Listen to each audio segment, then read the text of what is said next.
새로운 시대 당신의 손에서 삼성전자의 오늘을 만든 갤럭시는 이렇게 설명됩니다. 갤럭시는 2009년 6월 처음 출시되어 현재까지 총 19개 시리즈 220여 개 버전 수십억 대가 팔렸습니다. 갤럭시의 시간은 곧 삼성이 글로벌 슈퍼 컴퍼니로 우뚝 선 역사입니다. 갤럭시의 생산 거점은 5개로 나눠집니다. 베트남, 인도, 인도네시아, 중국, 브라질의 공장이 있고 베트남과 인도가 전체 물량의 70%를 생산합니다. 이 공장 노동자들의 오늘은 어떨까요? 지금껏 삼성에 대한 우리의 관심은 지배구조와 승계, 매출과 비자금, 반도체와 모노조 경영 정도를 연관으로 두고 있었습니다. 70일에 걸친 진짜 삼성 추적기는 3개국 9개 도시 130여 명의 삼성 노동자들을 직접 만나 대면 조사했습니다.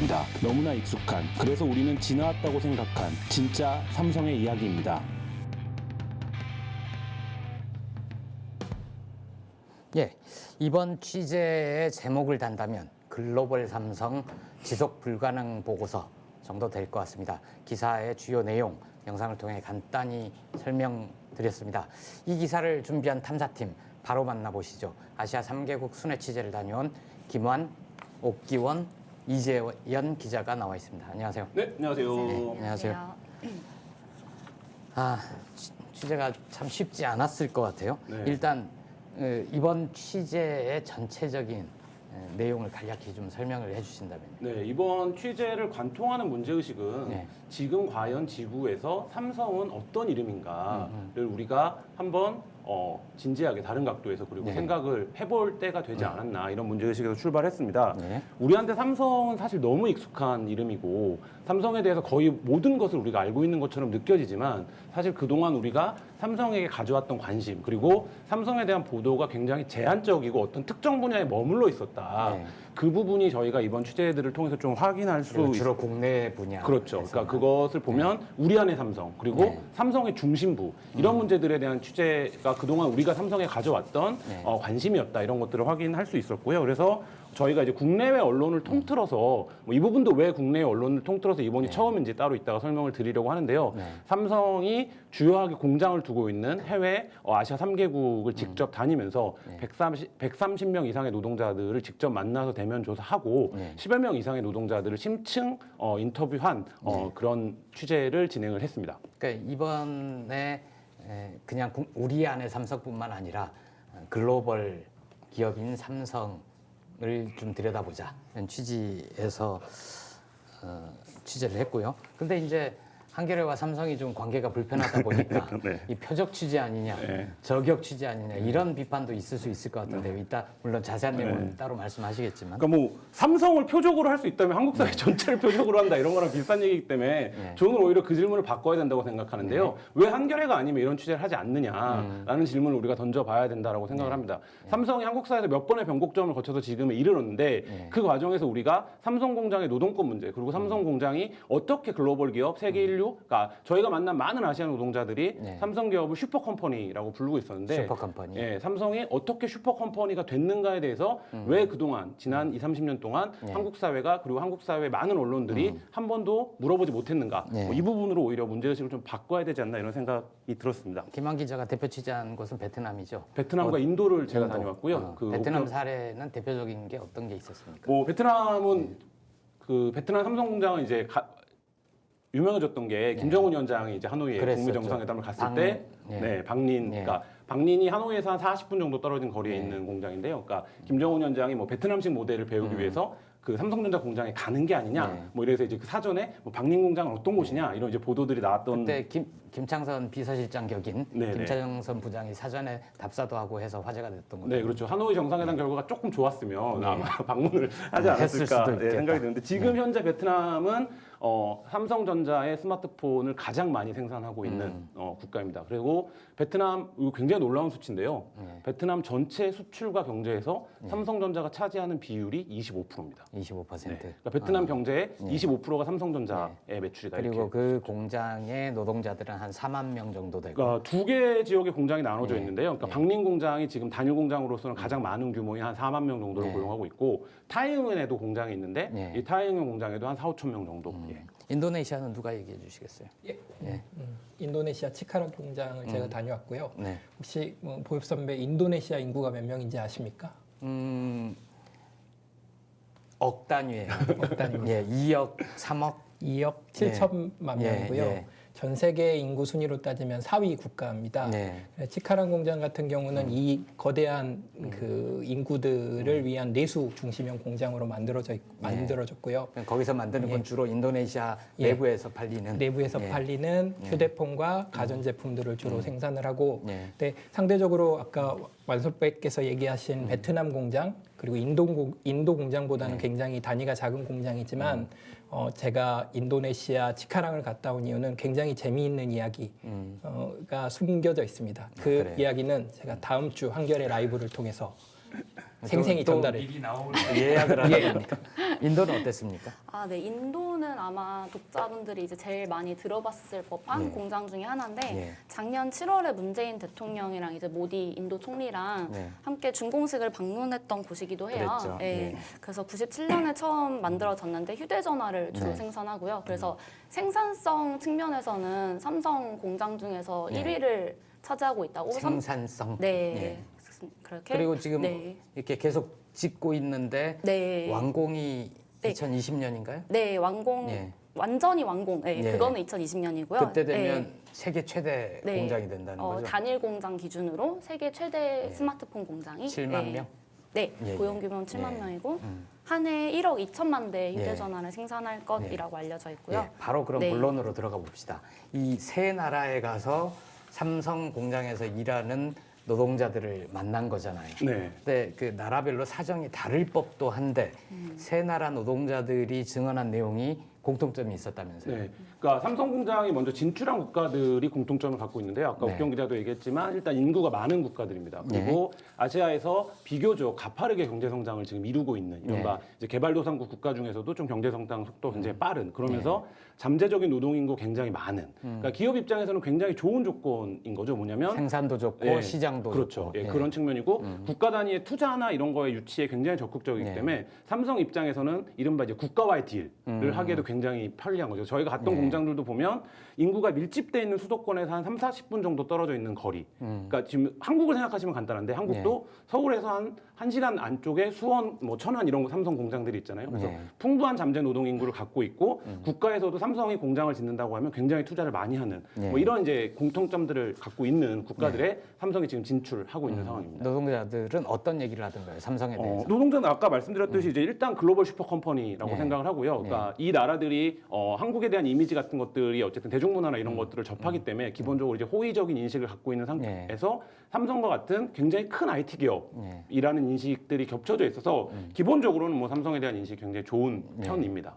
그런데 그 회사에 막상 들어가서 일해 봤더니 굉장히 차이가 많이 나는데요. 그러니까 이 노동자들이 삼성에 가기 전에는 삼성을 꿈꾸는 거죠. 그러니까 내가 글로벌 슈퍼컴퍼니에 가서 일을 하고 삼성처럼 전 세계에서 가장 많은 휴대폰을 만드는 회사에 다니는 삼성맨이 된다. 우리도 이제 삼성맨이 되는 것에 대한 꿈이 있잖아요. 그런데 실제 삼성에 가보니까 여기서는 계속 이렇게 노동을 하면서 살 수는 없다. 그러니까 내가 여기서 꿈을 꿨지만 막상 삼성 공장을 다닐 때는 꿈꿀 시간조차 없이 일을 해야 되고 그러고 나서 자기가 몸이 어디가 아프거나 혹은 아주 단기 계약의 불안정 고용 끝에 해고가 되면 아 내가 삼성을 다녔던 건 한바탕 꿈 같은 일이었구나 이렇게 생각을 하게 되는 뭐 이런 그러니까 상황들이었습니다. 대표적인 게 장시간 노동, 그렇죠. 노동하는 과정에서 노동자로서 존중받지 못하는 것, 그리고 산재, 뭐 이런 문제들이 세계 나라에 다 공통적으로 그렇죠. 있었다는 거죠. 네. 인도네시아나 인도 사례는 어떻습니까? 예. 저희 삼성을 취재하다 보면 삼성은 매 노동자들의 행동 패턴을 분석해서 목표량을 상향 설정하는 그런 전략들을 세우고 있다고 얘기를 했고 그 전략을 세우는 노동자를 또 만나서 이야기를 들어본 적도 있습니다. 그런데 그 목표량은 그 한 공장에서 수년간 일했던 숙련 노동자들도 하루에 달성하기 힘든 양으로 항상 상향 조정되는 이런 패턴들이 계속 반복이 되는데요. 일단 노동 시간의 문제로 얘기하면 우리는 이제 주 52시간이 제도화돼서 안착이 돼가는 과정이잖아요. 그러면 하루 8시간 노동을 하는 거고 불가피할 경우에 이제 휴일 근로를 좀 할 수 있는 그런 정도인데 인도네시아, 인도, 베트남 공장에서 노동자들이 실제 하루 일하는 시간이 어느 정도나 됐습니까? 대부분 근로기준법상 7시간에서 8시간 플러스 마이너스 뭐 두세 시간의 추가 노동을 하는 게 패턴이었는데 네. 재밌는 점은 모든 노동자들에게 라인에서 목표량이 설정된다는 겁니다. 아까 얘기했던 그 맥락인데요. 실제 그럼 그 예. 목표량을 채우려면 몇 시간을 일해야 됩니까? 채우려면 그 아주 숙련 노동자도 그 일과 시간을 한참 넘어서 두세 시간 이상의 노동을 해야 되는 총합으로는? 그리고 성수기 때는 네. 그거보다 더 목표량이 많아지기 때문에 주말 네. 그 일요일까지 나와서 근무를 해야 되는 그런 패턴들이 반복이 되고 있고 목표량을 설정을 못하고 속도가 느리면 관리자가 그 직원들에게 개, 돼지 방송이라서 욕을 못 하겠는데 그런 개, 돼지에 비유하는 욕을 하면서 이 사람들의 그 일을 나라 시키고 현지 말로 굉장히 포괄적인 방식으로 노동을 압박한다라는 거죠. 그러니까 이렇게 생각하시면 될 것 같아요. 한국에서 기본적으로 24시간 공장을 돌린다라고 하면 8시간 3교대가 돌아가야 그렇죠. 됩니다. 예, 그러니까 예. 잔업이 있다라고 하더라도 예. 8시간씩 3교대를 돌려야 되는데 이 나라에서는 기본적으로 12시간 막교대를 시키는 겁니다. 그러니까 이 자체가 굉장히 다양한 차이들을 만들어내는데요. 삶의 조건에서. 그러니까 이 노동자들은 거의 기본적으로 주야 막교대 시스템에 있습니다. 그래서 뭐 노동권에 대한 연구가 활발한 국가들에서는 이 교대 노동에 대한 스트레스가 따로 학문 분과로 있을 정도로 그 노동자들의 건강이나 삶의 질 여러 가지에서 굉장히 치명적인 문제라고 하는데 이 나라의 노동자들은 그리고 노동 인식 속에는 이제 그런 개념이 아예 없는 거죠. 그러니까 삼성이 당연히 그 공장에서 삼성은 물량이 많아. 그러니까 우리 거기서 일 많이 해야 돼. 근데 우리의 70년대를 생각하시면 되는데요. 일 많이 하면 기본적으로 삼성이 글로벌 슈퍼 컴퍼니인데 잔업수당을 안 주진 않거든요. 그러니까 이 노동자들 입장에서는 아 내가 일 더 많이 하고 돈 좀 더 많이 벌면 되지. 그럼 이제 우리나라 사람도 그렇게 생각하잖아요.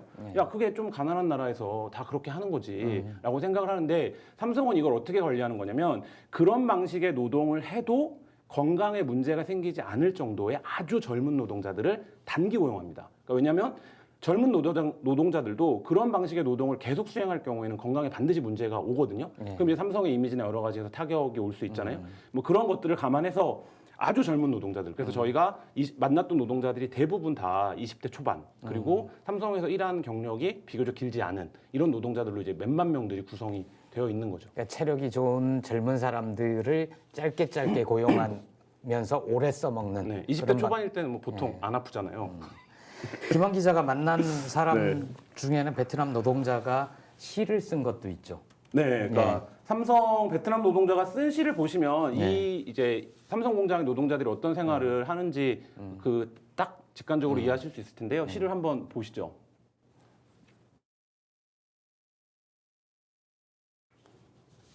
네. 이재훈 기자가 제가 읽을까요? 네. 하루에 12시간 노동, 그곳에서 너무 오래 있어. 들어가고 나오는데 길게 줄을 서. 왜 노동자들만 이런 일을 겪어야 하나. 경비원들은 끝나는 시간까지 문을 닫아도 우리를 감시하기 위해 임명된 비싼 차를 가진 사람들. 우리 상태가 아니라 매 시간 생산량만 체크해. 언제 삼성이란 지옥을 탈출해 집에 돌아갈 수 있을까?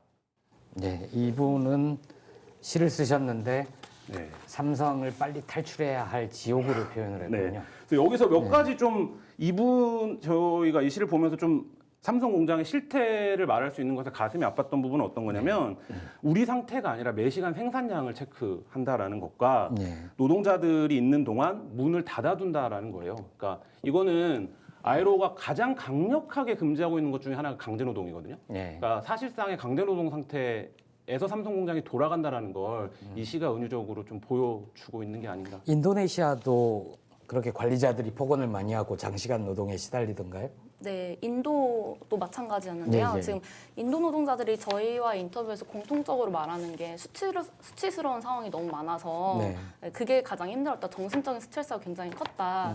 이런 얘기를 많이 하는데 뭐 예를 들어서 서서 일하는 게 규칙인데 네. 잠시라도 앉으면 바로 와서 소리를 지른다든지 아니면 뭐 하루 12시간 서 있을 수는 없잖아요. 서 있게 만들더라고요. 네, 그리고 이제 뭐 스크린, 대형 스크린을 두고 거기에 한 명이 몇 개를 생산했는지를 써놓는데 거기서 약간 속도가 느려지면은 또 소리를 지른다든지. 근데 이런 상황들이 다 동료 노동자들이 보는 앞에서 크게 너는 그럴 거면 그만둬라. 이런 식으로 약간 모욕적인 말들을 계속 하다 보니까 이제 20대 초반 고등학교 갓 졸업한 친구들이 들었을 때는 굉장히 모욕적이고 수치스럽게 느꼈는데요. 한번 직접 들어보실까요? 네. पनिशमेंट क्या वो वहाँ पे काफी ज्यादा डांटते थे यानी चिल्लाते भी थे जी हाँ और उसके बाद में फिर ओवर वही बोलते थे कि जॉब नहीं करना है तो जॉब छोड़ दो हाँ ऐसे ही बोलते थे वहाँ पे तो हमने कहा क्योंकि हमें निकाल दीजिए आप काफी ज्यादा हमने वही तो जब काफी बदतमीजी से बात करते थे तो फिर हमने कहा निकाल दीजिए आप क्योंकि अप्रेंटिस जो होता है वो 1 साल से पहले निकाल नहीं सकते हैं मतलब ऐसे ही नॉर्मली डांटते थे काफी जोर से चलाते सारे देखने लगते थे ऐसे काम करते हो तुम नहीं करने माने तो चले जाओ तुम यहाँ से आ जाते हैं यहाँ ऐसे ऐसे मतलब एक काम ठीक से नहीं होता है तुम वैसे इतने दिन 4 दिन हो गए 5 दिन हो गए अभी तक काम नहीं सीखे हो 예, 인도네시아, 베트남도 우리의 근로기준법과 비슷한 법이 있을 거고 네. 노동에 관한 규칙, 제도화된 것들이 있을 텐데 네.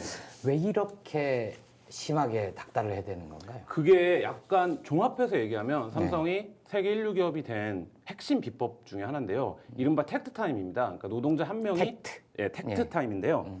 노동자 한 명이 하나의 제품을 생산하는데 걸리는 시간을 의미하는 경영학적 용어입니다.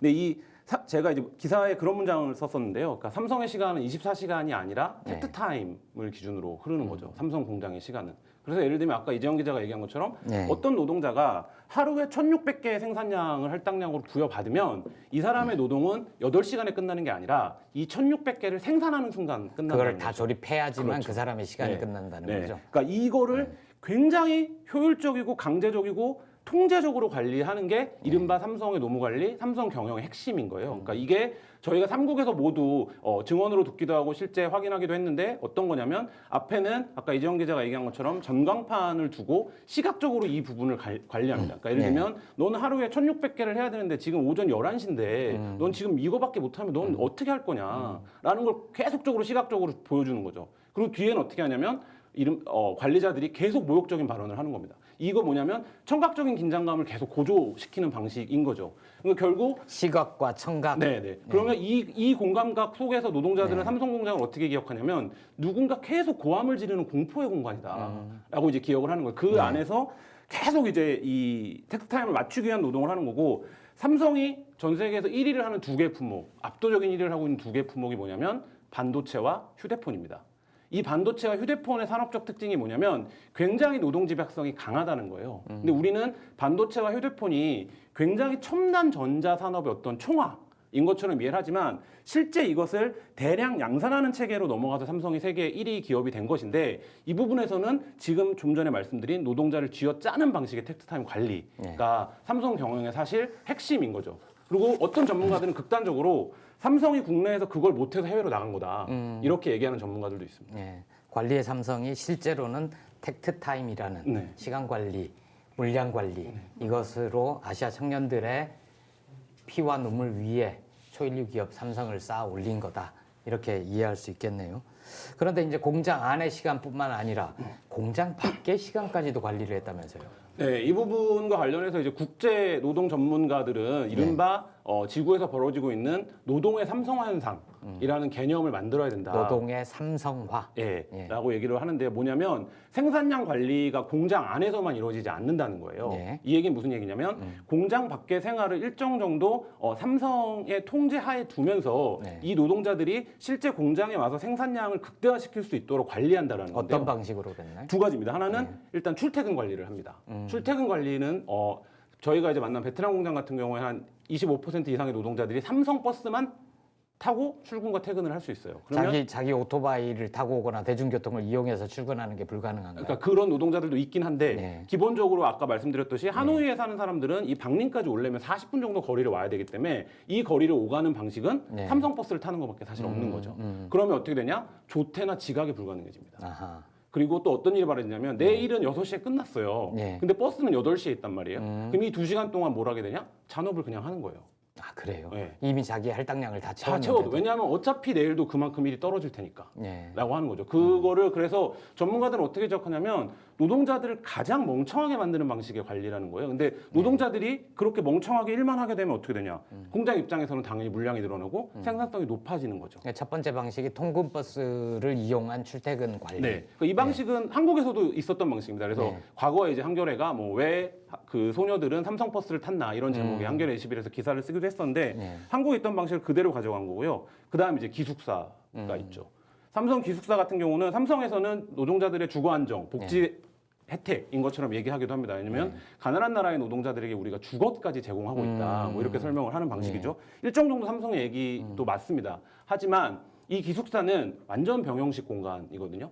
24시간 감시가 되고요. CCTV로. 네, CCTV로. 그다음에 삼성의 방 배정 원칙이 어떤 거냐면 교대 시간이 다른 노동자들을 한 방에 넣는 거예요. 그러면 어떻게 되겠습니까? 내가 가면 뭐 나의 동료가 선배가 자고 있어요. 오늘 밤에 출근해야 되는 사람들. 그럼 난 조용조용 생활하는 거죠. 그리고 한국에서는 3명 이상의 기숙사 안에서 모이는 걸 금지했어요. 예. 그러면 인사고과에 반영하기도 하고 뭐 이런 식으로 되니까. 그러니까 이제 개별화되는군요. 실제 그렇죠. 공간에 같이 있을지언정 서로 자기의 고충을 얘기를 나누거나 우리 이 문제를 어떻게 좀 해결해 볼까라는 그런 대화의 시간 자체를 기술적으로 막는다. 그리고 이제 그게 결국엔 주거 문제를 회사에 의존하게 되면 회사에 저항할 어떤 생각 자체를 아예 못하게 되는 거죠. 예. 인도나 인도네시아 사례는 어땠습니까? 인도네시아 같은 경우도 좀 비슷한 모습들이 관찰이 됐는데요. 네. 그 인도네시아 치카랑 공장은 그 베카시 산업공단의 다양한 글로벌 기업들과 함께 모여 있는 위치에 있는데 되게 재밌었던 부분이 그 주변에 캠코나 대림 공장 바로 옆에 있는 그 한국 공장 공장들. 공장 직원들은 밖에 나와서 근무가 끝나면 뭐 친구들이랑 이야기도 하고 아. 간식도 사 먹고 하는 네. 좀 자유로운 분위기를 느꼈는데 저희가 인터뷰를 하러 이제 그 현장에 있었는데 그 삼성 공장 사람들은 밖에 나오거나 같이 대화를 하거나 밖에서 뭐 간식을 사 먹거나 하는 노동자들은 거의 찾아볼 수 없었고 일제히 버스 공장이 끝나면 공장 안에 있는 버스에 탑승해 자연스럽게 집에 가고 예. 그리고 자연스럽게 버스를 타고 공장에 들어와서 일을 하고 네. 하는 그런 모습들로 그런 모습들이 보였는데 실제로 저희들은 그래서 좀 의문을 가졌던 게 네. 저희 한겨레가 취재를 나온지 알고 공장 노동자들을 밖에 못 나가게 한 게 아닌가라는 일부러, 일부러 접촉면을 줄이려고 했던 거 예. 아니냐라고 의심을 가졌는데 의심을 가졌는데 이제 현장 노동자들을 만나서 물어보니까 네. 너무 공장 일이 힘들고 네. 그리고 집도 멀고 야근도 잦아서 네. 빨리 버스 타고 집에 가서 빨리 쓰러져서 잠자고 빨리 오고 하는 일들이 계속 반복돼서 통근버스를 탈 수밖에 없고 인도도 비슷한가요? 네. 인도도 마찬가지로 통근버스 다 있고요. 그 다음에 이제 노동자들 같은 경우에 뭐 예를 들어서 8시부터 야간 근무가 시작한다. 그런데 출근을 6시에 한대요. 그래서 왜 그러냐고 물어보면 통근버스가 그때 온다. 네. 그럼 그 친구들 같은 경우 이제 마찬가지로 이제 6시에 가서 도착하면 먼저 가서 일을 할 수밖에 없도록. 7시쯤 도착해서. 네. 그렇군요. 그 버스에 뭐라고 쓰여 있다고요? 네. 네.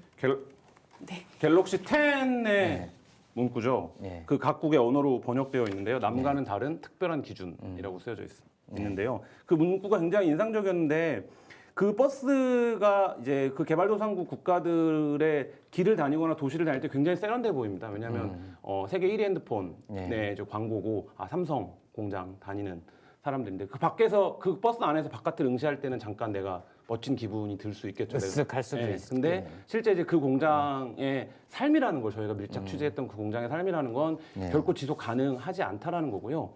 뭐 그런 부분들에서 그러니까 삼성 공장 노동자들의 생활을 압축하면 이렇게 되는 거예요. 그러니까 오늘 너무 힘들게 오늘을 살고 오늘과 똑같을 내일을 기다리는 거죠. 근데 내가 꿈꿨던 삼성이란 공장을 다니면 나는 오늘과 똑같은 내일을 또 살아야 되는 거고 모레도 이제 똑같은 거고 그 기간 동안 나는 이걸 조립하는 노동기계로 살아가야 되는 삶 이것이 글로벌 기업 삼성이 과연 지구에서 어떤 이름으로 불러야 하는 것인가를 우리가 좀 진지하게 고민해야 할 대목이 아닌가 이런 생각 들었습니다. 그러니까 저는 아까 그 베트남 노동자의 시 들으면서 전태일 열사도 생각이 났고 박노의 노동의 새벽 그 시도 생각이 나고 저희가 취재 과정에서 제가 농담으로 이 아시아 청년 노동자들에게도 변호사 친구가 필요하다라는 얘기를 썼는데 못 알아듣더라고요. 아 그랬군요. 네. 그게 아까도 여쭤봤지만 각 나라의 근로기준법, 네. 노동법들이 있을 텐데 이 현지의 정부, 당국에서는 이런 문제를 알고 있지 않나요? 현지법을 위반한 사례들은 없습니까? 예, 그건 제가 설명드리겠습니다. 네. 저희가 취재한 해외 공장에서 공통적으로 좀 위법적인 경향성, 예. 공통점들을 확인할 수 있었는데요. 좀 표를 보시면서 네. 설명드리겠습니다. 예. 아, 예, 그 네. 일단 세 개국 모두 다 네. 그 견습생을 생산 라인에 투입하는 모습들을 저희가 확인할 수 있었습니다. 실습생, 견습생. 실습생. 그러면은 그 사람들은 학생이면서 미리 와서 예. 그러니까 그 대부분 직업학교 3학년생이거나 아니면 취업을 위해서 대학교 초 그 1, 2학년 때 이제 공장 실습을 하는 견습생의 목적으로 이제 취업을 했던 학생들인데요. 네. 그 학생들이 이제 교육이 목적이 아니라 실전에 투입되는 모습들을 많이 볼 수 있었는데 이건 모두 다 각 나라법에 따라서도 견습법 위반에 해당합니다. 예.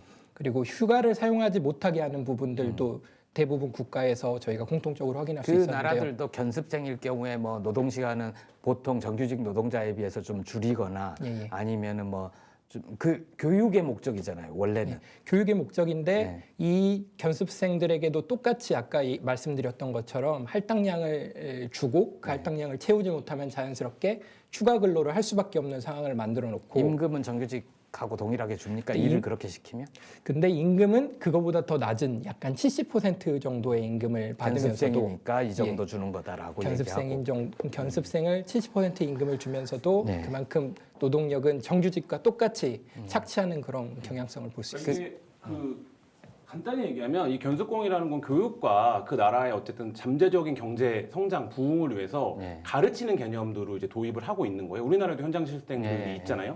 근데 이 제도를 어떻게 악용하는 거냐면 삼성을 그대로 생산 라인에 투입을 합니다. 근데 이게 어떤 나라에서는 생산 라인에 투입하는 것 자체가 불법인 나라들도 있고 그 경계가 근데 사실 애매하잖아요. 교육을 위해서 생산 라인에 투입했다라고 설명을 하면 네. 그래서 이제 저희가 그 내일자 기사에서 썼지만 삼성이 그런 방식으로 각국 노동법에 최재선에서 줄타기를 합니다. 그러니까 어떻게 이게 불법인지 아닌지 네. 미묘한 수준을 왔다 갔다 그렇죠. 한다는 거죠. 그래서 이제 그거를 제가 아까 말씀드렸던 노동의 삼성화 현상이다 이렇게 얘기하면서 뭐라고 얘기하냐면 네. 글로벌 기업의 최저선을 만든다라고 얘기를 해요. 그 견습생 제도는 세 나라 모두에 다 공통되는 네, 현상입니까? 약간 정도의 네. 차이는 있었지만 대부분 그런 게 문제가 됐던 거였고 네. 어떻게 보면 아까도 말씀드렸듯이 약간 현지상에서도 이런 관행처럼 어겨지는 위법과 네. 편법의 줄타기로 이제 삼성 공장이 돌아가는데 네.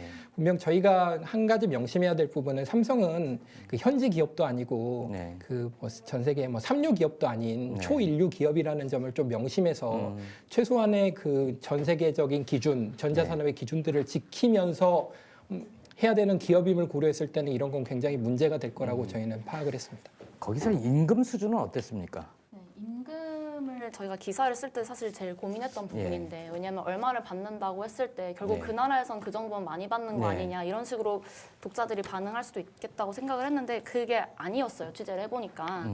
그래서 인도 견습공들 같은 경우에 기본급을 보통 8,449루피라고 되게 정확히 말을 하는데 이게 한국으로 치면 14만 원이에요. 환율을 적용해서 한 계산. 달 기준인가요? 네, 그렇습니다. 그래서 초과 근무 수당을 좀 받으면 이제 한 9,000루피, 10,000루피쯤 네. 되는데 그래도 15만 원, 16만 원쯤 되는 건데 네. 월세가 3,000에서 4,000루피예요. 네. 그러면 이제 원룸 절반, 네. 네, 3분의 1 정도가 네. 집값으로 들어가 버리는 거죠. 그렇죠. 그리고 한 끼를 이제 먹으려면 300루피씩 들고 이러면은 이제 그 월급으로는 일상생활이 굉장히 어려운 수준. 그러니까 인도 같은 경우엔 자체적으로 뭐 국내 굴지의 기업 네. 뭐 이런 데도 있을 텐데 네. 비슷한 일을 하는 노동자들, 삼성에 있는 노동자와 인도에 있는 노동자, 임금이나 뭐 근로 환경이나 여러 가지 복지나 이런 것을 따져봤을 때 네. 삼성이 현저하게 못 미치나요?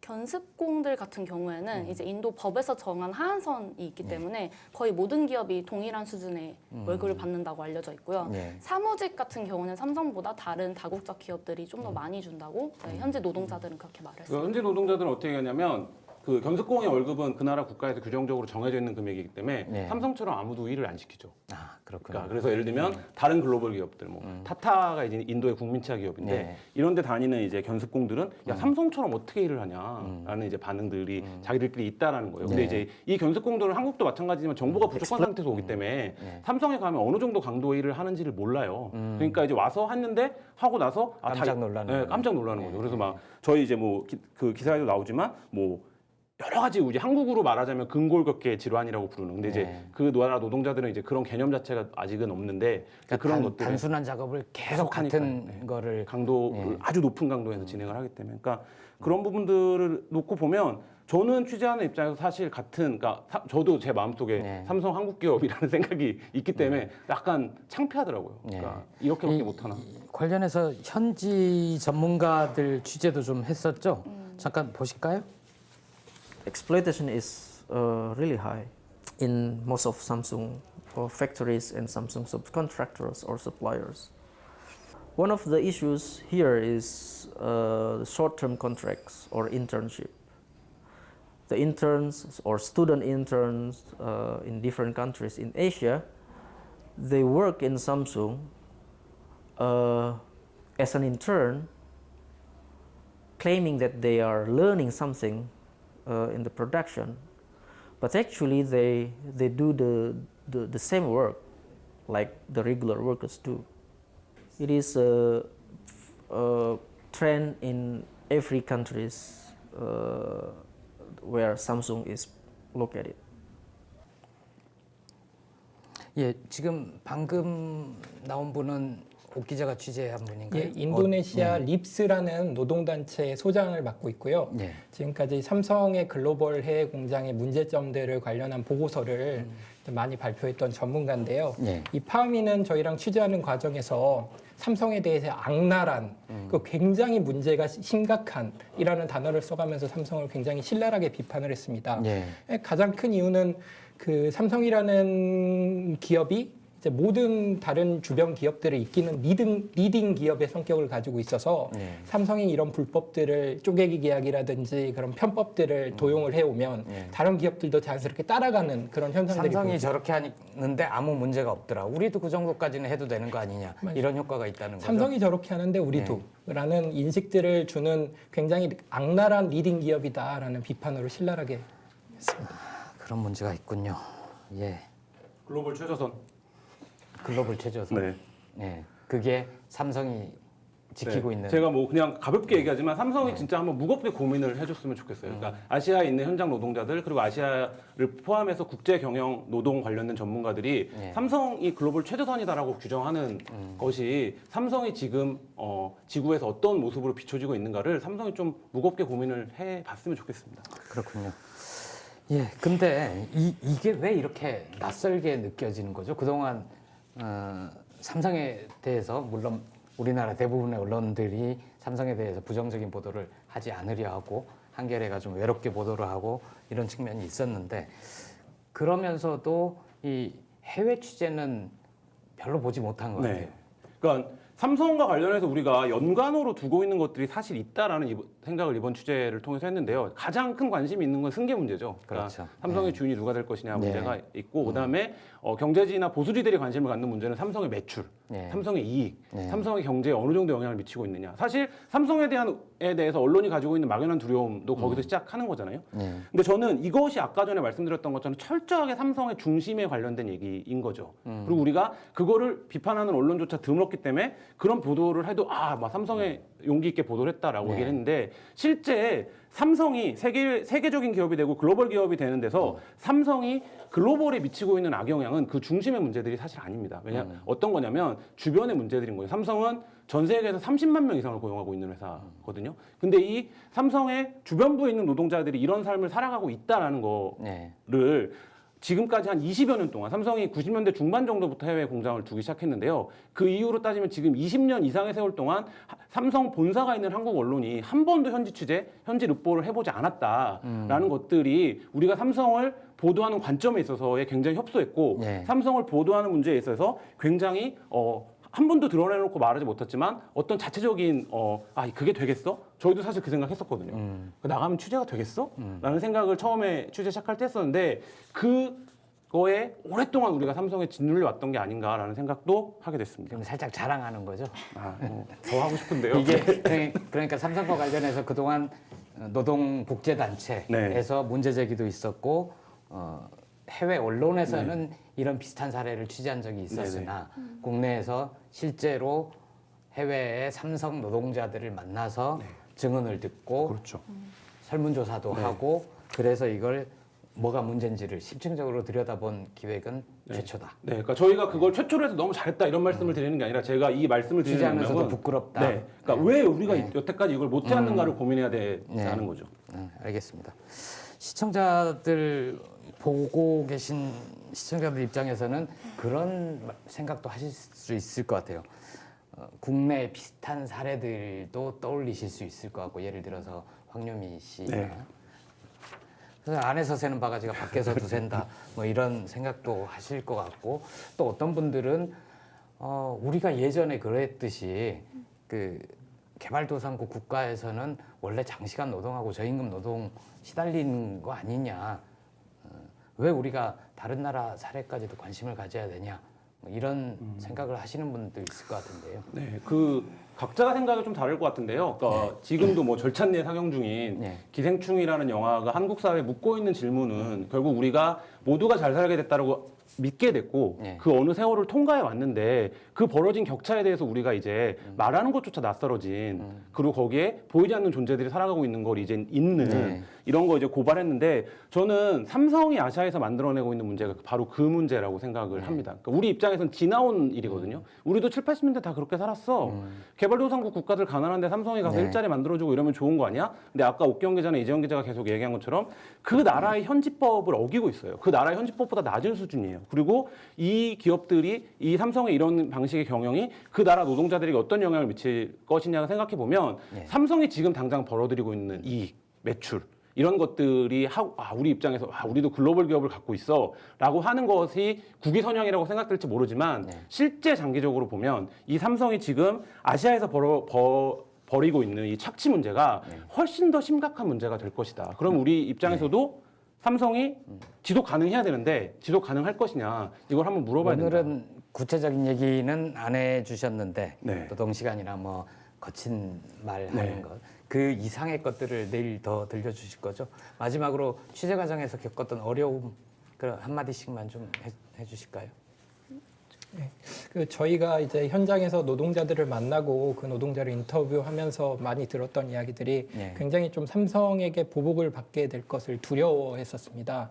그만큼 저희가 그 한국에서도 많이 볼 수 있었듯이 노동조합 탄압하는 그 삼성의 그 악랄한 모습들이 삼성에서 해외 공장에서는 더 악랄하게 진행이 되고 있었는데요. 저희 이 기사들이 잘 많이 전달이 되고 독자들이 많이 좀 관심을 가져주셔서 그분들이 좀 더 좋은 환경에서 일할 수 있는 환경들이 됐으면 하는 마음을 가지고 지금 저희가 이제 인터뷰를 하고 앞으로도 기사를 계속 쓰겠습니다. 이 기자는요? 네, 저도 마찬가지인데요. 제가 이제 견습공 중 한 명하고 인터뷰를 하고 마지막에 했던 얘기가 그 견습공은 사직서를 쓰고 나온 분이었어요. 삼성에서 자발적으로. 근데 이제 당신은 이제 그만뒀지만 그 친구들은 삼성에 계속 다니고 있었거든요. 그래서 그 친구들은 조금 더 나은 환경에서 일할 수 있도록 저희가 최대한 노력하겠다 이렇게 말을 했는데 그 약속이 좀 지켜질 수 있었으면 좋겠습니다. 알겠습니다. 김원 기자는 내일 또 나올 거니까 내일 얘기하시죠. 네, 그러시죠. 너무 말을 많이 해서 죄송합니다. 알겠습니다. 오늘은 좀 프롤로그 성격이었고 내일부터는 구체적으로 하나씩 더 심층적으로 들어가는 거죠. 뉴스룸톡은 여기까지 하고요. 내일도 더 기대해 주시고요. 다음 코너로는 내기사를 소개합니다. 내기소 코너가 이어집니다.